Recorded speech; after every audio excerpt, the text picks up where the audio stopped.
Ben, je crois que c'est l'attrait de la nouveauté en réalité et toutes les questions qui se posent par rapport à ces réseaux sociaux. C'est-à-dire que les parents, les éducateurs, les gens qui travaillent en général avec la jeunesse, voient que leurs jeunes sont occupés à changer d'attitude, adoptent des comportements nouveaux et les adultes au sens large maîtrisent pas tout à fait ces comportements-là. Donc ils viennent à la source de l'info, ou en tout cas c'est ce que j'essaie de leur donner. Ils viennent voir d'abord comment ça fonctionne et ils viennent surtout essayer d'avoir quelques conseils quant à l'attitude à adopter, qu'ils doivent adopter face à leurs jeunes qui insistent pour être sur un réseau social, qui passent parfois un peu trop de temps. Donc je pense que les gens qui viennent voir ça sont des gens qui sont... les gens qui viennent assister à mes animations en soirée, les parents principalement, sont à la recherche d'informations pour gérer. Les jeunes y sont parfois de trop, les parents parfois pas assez. Et je pense que c'est en partageant les pratiques que les uns et les autres comprendront l'intérêt qu'il y a à maîtriser le sujet, à savoir l'aborder avec ses enfants, de manière à fixer des règles claires, précises, et qui sont respectueuses des impératifs qu'Internet impose aujourd'hui. Je prends toujours l'exemple du football. Si un jeune demande à ses parents pour faire du football, ça n'a pas de sens de l'autoriser à faire du foot 1 heure par semaine. On sait au départ qu'un match, ça dure 1h30. Donc, dès l'instant où on connaît cette règle, on sait qu'on ne pourra pas mettre un temps limite en dessous de l'heure et demie. Eh bien, je pense qu'Internet, c'est la même chose. Internet, c'est la même chose. Je pense qu'il faut connaître comment ça fonctionne pour pouvoir mettre des règles claires. Et malheureusement, il faut constater qu'on ne connaît pas comment ça fonctionne.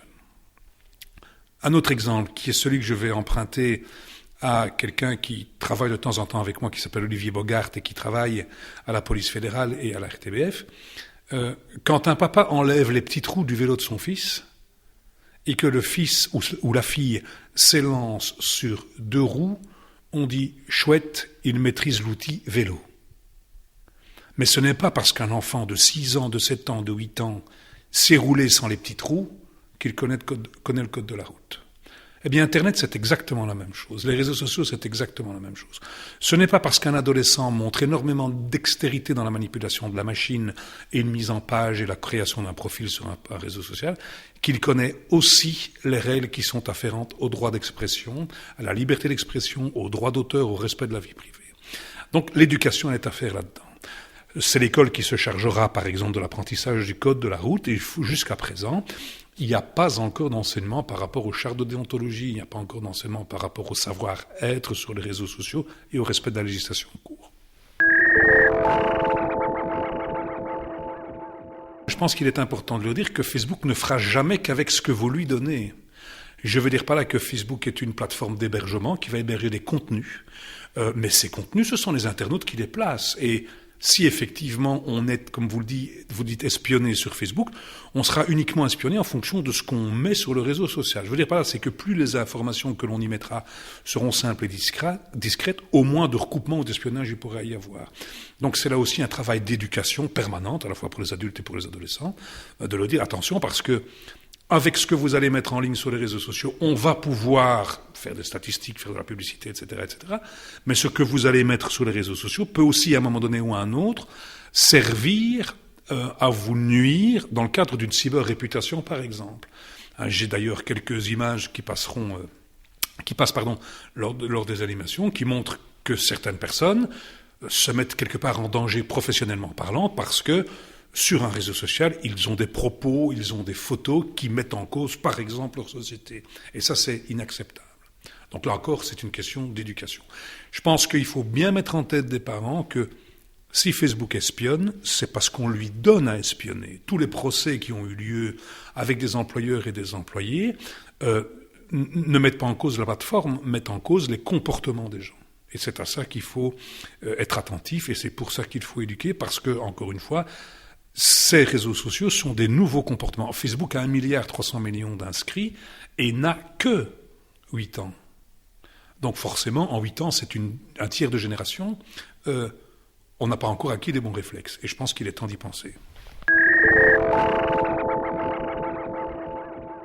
Il y a 10 ans, dans les voitures, quand on écoutait la radio, une publicité à la radio, toutes ces publicités se terminaient en disant venez nous rejoindre sur notre page internet. Et on avait une adresse qui commençait par 3 fois W, HTTP machin, et le nom du magasin .be par exemple. Aujourd'hui, dans la même émission de radio, on ne dit plus venez nous rejoindre sur notre site internet, on dit venez nous rejoindre sur notre page Facebook.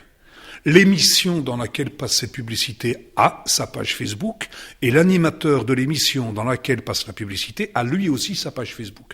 Donc Facebook est devenu véritablement l'élément incontournable, dans la société d'aujourd'hui, et de plus en plus incontournable. Alors, je respecte parfaitement la position des gens, des rebelles, je les appelle des rebelles qui refusent d'y être, c'est le droit le plus absolu, mais il faut bien remarquer, par exemple, que la pression sociale exercée par le groupe pour être sur Facebook est de plus en plus gigantesque.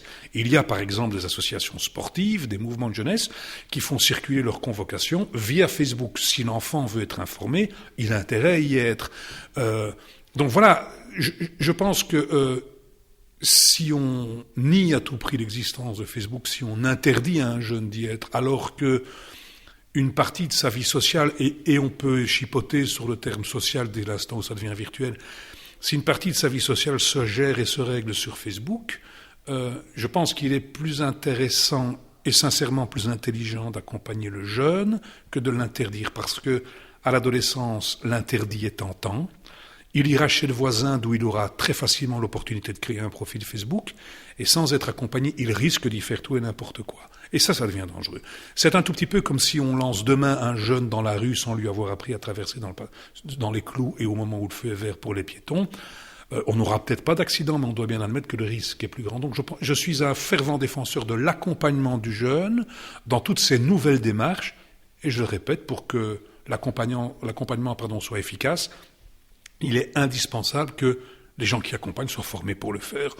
Petitement, il n'est pas question de suivre un cursus universitaire pour apprendre à manier Facebook, mais d'avoir quelques notions de base et simplement, par exemple, et même si c'est un peu long, lire les conditions générales d'utilisation qui rassurent ou qui inquiètent, mais au moins après les avoir lues, on sait à quoi s'en tenir.